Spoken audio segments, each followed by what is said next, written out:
Hello, this is Tracy. I wanted to thank Evan for making this video about my advice on goal setting and sharing these important messages with his audience. Hello Believe Nation, my name is Evan Carmichael. My one word is believe, and I believe that entrepreneurs will solve all of the major problems in the world. I started the Mentor Me series with the goal to try to hang around people who've done a lot more than us, and hopefully by spending more time with them, some of their mindset, their thoughts, their beliefs, their attitudes, their way of looking at the world seeps into us to help us become the best version of ourselves. So today we're gonna learn from Tracy and some of his goal-setting advice. Mentor me, Brian. Rule number 5 is my personal favorite, and I'd love to know which one you guys like the best. And as always, guys, as you're watching, if somebody says something that really resonates with you, please leave it down in the comments below and put quotes around it so other people can be inspired. And when you write it down, it's much more likely to stick for yourself as well. Enjoy.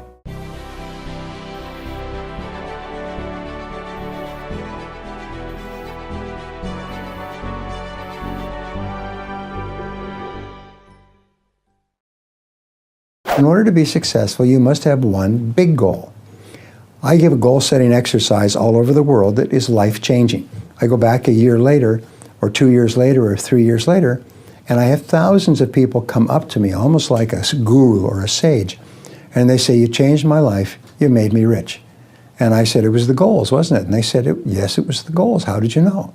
And what I teach is this, is take a piece of paper, make a list of 10 goals that you'd like to achieve in the next 12 months. These are 1-year goals. Now sometimes I'll have a 1 day, a 1 week, a 1 month, 3 months, 6 months, but they're all goals that you want to accomplish within 12 months. Then you look over this list and you say, if I could wave a magic wand and achieve any one goal on this list within 24 hours, which one goal would have the greatest positive impact on my life? And then you look at your list of 10 and the answer will jump out at you. And that becomes your major definite purpose. This becomes your major goal. Then you transfer this to a clean sheet of paper and you write a deadline when you want to achieve this goal. You make a list of everything that you could think of that you could do to achieve this goal. You then organize this list like a checklist in order of sequence. What do you do first? What do you do second? What do you do third? And then you take action on your goal, and then you do something on that goal every day, 7 days a week. It's a very simple system. Decide the most important goal, write it down, make a plan, work on it every day. And then all of your other goals will start to move forward. You'll start to make progress on the big goal, but all the other goals will start to move forward almost without you even paying attention to them. So that's really the key to success, is single focus. Warren Buffett and Bill Gates were at a dinner party with Bill Gates' father and a large number of other people at Bill Gates' home in Seattle last year. And they were chatting with each other, they're very good friends, and somebody came up to them and said, "Excuse me, gentlemen, I don't mean to interrupt you, but you're 3 of the most important, most successful people in the world. Bill Gates and Warren Buffett are number 1, number 2 wealthiest men in the world. What would you say is the most important ingredient for success?" And they all stopped and broke off their conversation and all turned simultaneously and looked at the man and said, "Focus." Focus is the most important quality for success. If you can focus, you can do anything.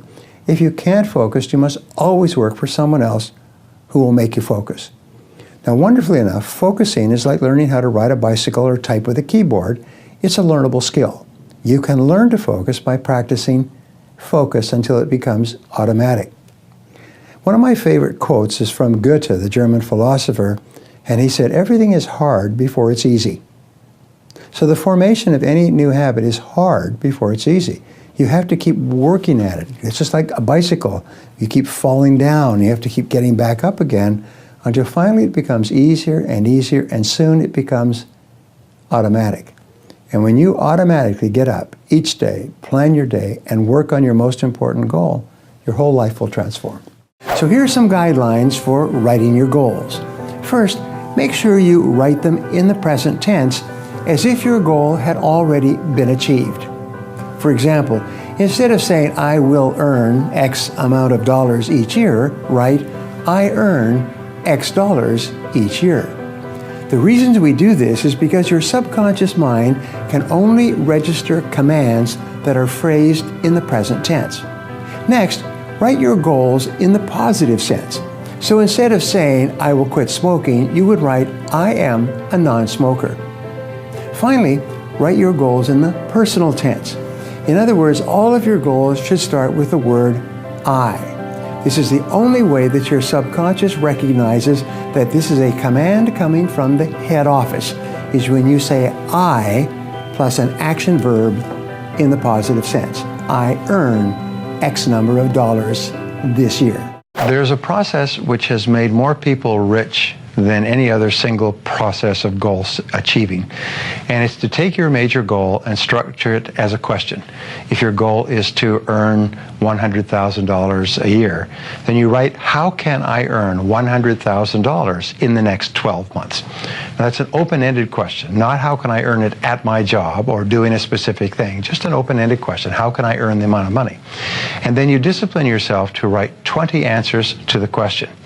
And the 20 answers are all the different things that you could think of to earn $100,000. Work longer, work harder, upgrade my skills, get a new job, take a part-time opportunity. Whatever it happens to be, write down everything you could think of, but force yourself to write at least 20 questions, or 20 answers to the question. The 20-question method, called mindstorming, forces you to dig deep, deep into your mind where you will find all your answers. And it may be call a person, read a book. Let me give you an example. We had a young fellow, entrepreneur, he got 35 years old. He'd built a successful business. He'd worked about 10 years to do it. And he, for 2 years, wanted to sell his business so he could take a year off and travel, enjoy his money. And so for 2 years, he just sort of floundered around like a fish on the dock, wanting to sell his business. Nobody offered to buy it. He suggested it to people. People were not interested, and so on.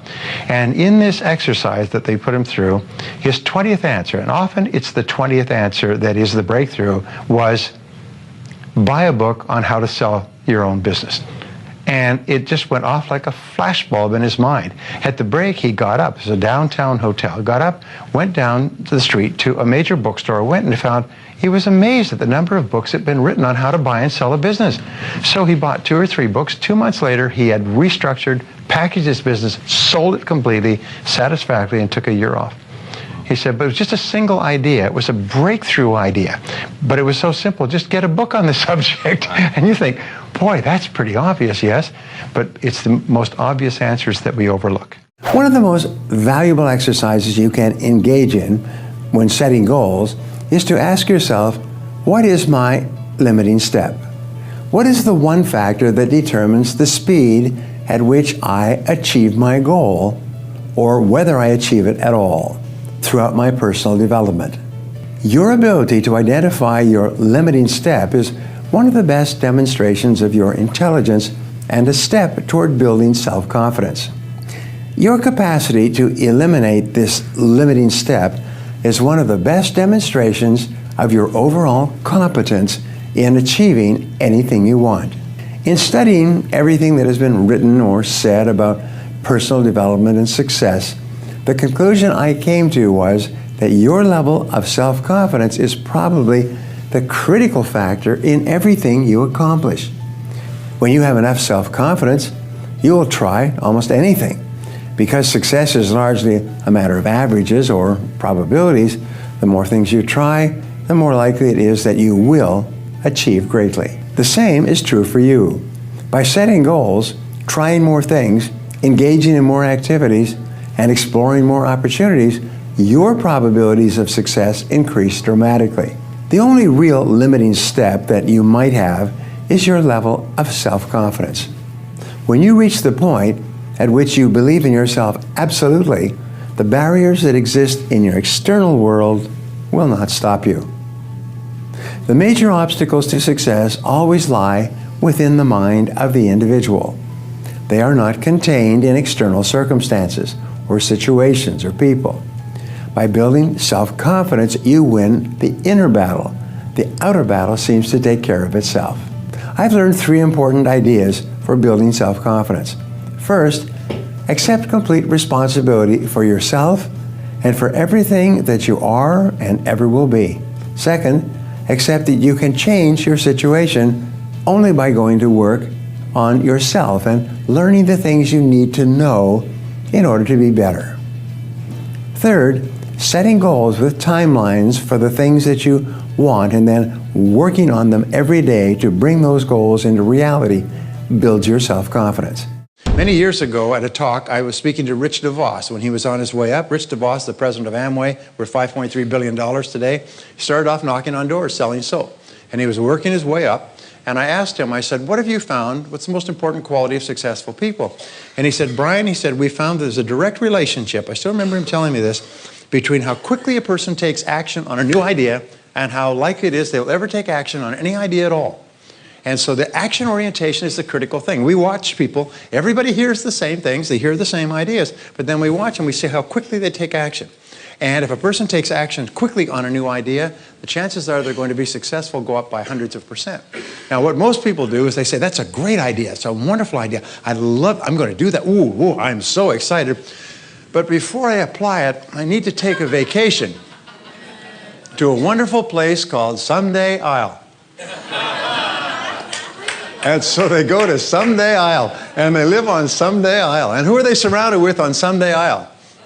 Other people on Someday Isle. And what is the chief topic of conversation on Someday Isle? Yes, it's their excuses. What's your excuse for not taking action? What's your excuse for not getting going? What's your excuse for not losing weight, getting out of debt, building your business, writing your book, getting your book finished, getting your damn book started? You know, in other words, what's your excuse? And I'll share excuses. Oh, that's a good excuse. I haven't used that one for a long time. That'll take me another year. And so what they do is they sit around, and the bottom 80% of the population lives on Someday Isle most of their lives. They all have these great resolutions and these wonderful intentions, but what's their road to hell paved with? It's good intentions, and I'm going to do that someday.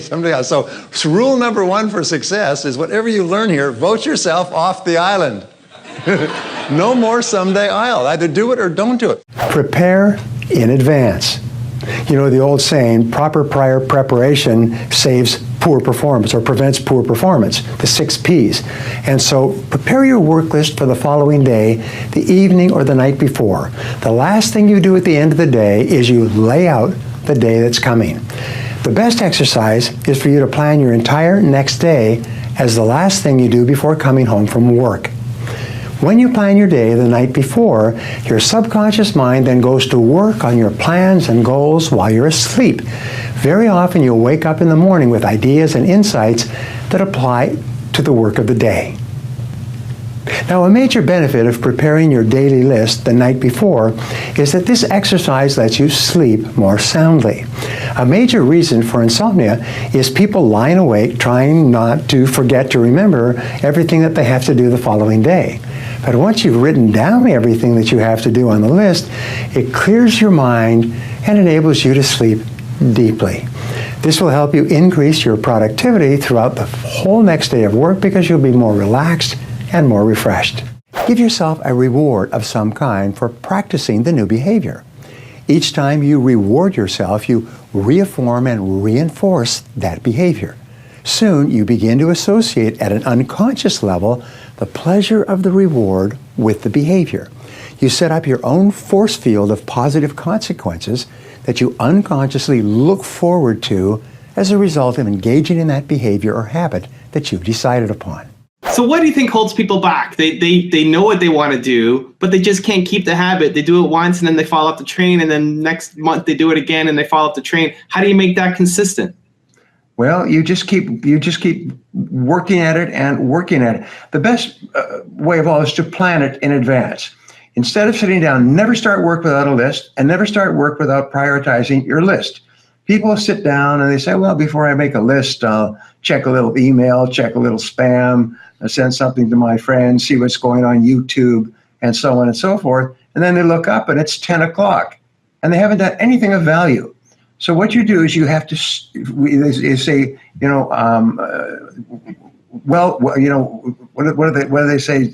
That if you start it right, it'll work out right. So start it on your most important task, and do that until it becomes a habit. Now, here's an interesting thing about checking email, is when you check email, it triggers the release of dopamine in your brain. Dopamine is a drug. And by the way, there's all kinds of books and articles and scientific studies on this. And dopamine is the same drug in cocaine.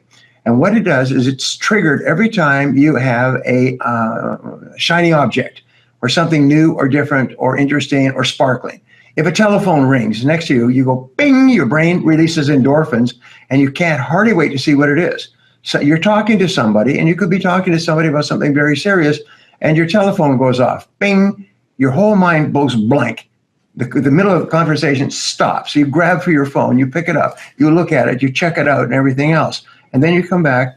If you're working on a task, it takes an average of 17 minutes to get back to the task. And then there's another distraction. So another 17 minutes. Average adult is checking their email and their phone between 95 and 145 times a day. That's crazy. Which means they're like attention deficit disorder dogs. They're just literally running around back and forth the whole day. At the end of the day, they're exhausted. By the way, USA Today and Harvard have proved that you lose 1 IQ point for every hour that you leave your email on. At the end of the day, you've lost 10 IQ points. You actually become stupider throughout the day, dumber. And I ask this of my audiences. I say, have you ever finished a day where you don't think you've accomplished anything? You've been on email, responding to bings and beeps and rings and so on all day. And at the end of the day, you go home and honey says, what do you want for dinner? And you say, I don't know. I don't care. Anything. I just want to drink. Because you're so exhausted, you cannot even decide to sit there and basically like you've just been, punched in the side of the head, because your brain is dead and you lose 10 IQ points. You get stupider throughout the day. You've got to turn that darn thing off if you want to remain sharp.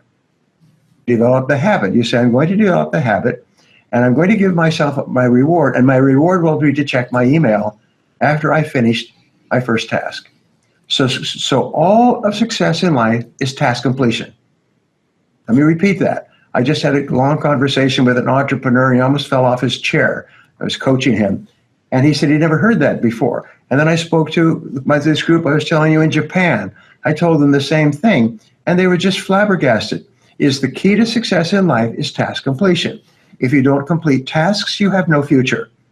And so if task completion is the key, then what you do is you complete more and more important tasks. And if you start every day by completing the most important task, your brain actually releases endorphins. Now, endorphins is another chemical, and it's only released when you do something that is life-enhancing. And what that means is when you do something that is good for you, that enhances your life, that furthers you, it makes you happy. It releases energy. It raises your self-esteem.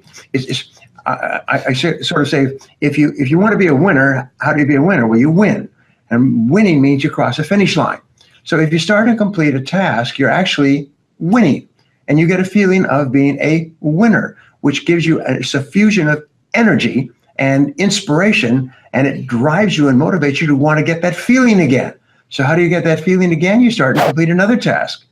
So I've developed the habit, and people who are successful develop the habit of starting and completing tasks. So my wife comes in and says, dinner's in 5 minutes. So I look at my list and I say, okay, there's a 5-minute task. And what do you start and complete a 5-minute task? And each time you complete a task, you get a burst of endorphin. The bigger the task, the more endorphin. The more endorphin, the more quickly you become addicted to starting and completing important tasks. And every single successful person has a reputation for starting and completing important tasks. You want the job done, give it to him or her. You want the product served on time, you want the product completed, you want the product manufactured, shipped, delivered. Give it to him, give it to her, give it to that company, because they always deliver. That's the best reputation you can have if you want to get rich. Hello, this is Tracy. I wanted to thank Evan for making this video about my advice on goal setting and sharing these important messages with his audience. I also want to encourage each of you to use the advice here to take action on achieving your goals and pursuing your dreams instead of living on someday I'll. Someday I'll do this, someday I'll do that, but you never do it. Take action, and take action now. Thank you guys so much for watching. I'd love to know, what did you think of this video? What was your favorite clip and why? What lesson are you going to pull from this clip and immediately apply somehow to your life or to your business? Please leave it down in the comments below. I'm super curious to find out. I also want to give a quick shout out to Nathan from the Productivity Game channel. Nathan, thank you so much for picking up a copy of my book, Your One Word, and making that awesome YouTube video review on it. I really appreciate the support, man, and I'm glad you enjoyed the book. Carmichael states that there is one word that defines who you are, connects all the things in your life that make you come alive, and will help you escape the chains of mediocrity. So thank you guys again for watching. I believe in you. I hope you continue to believe in yourself and whatever your one word is. Much love. I'll see you soon.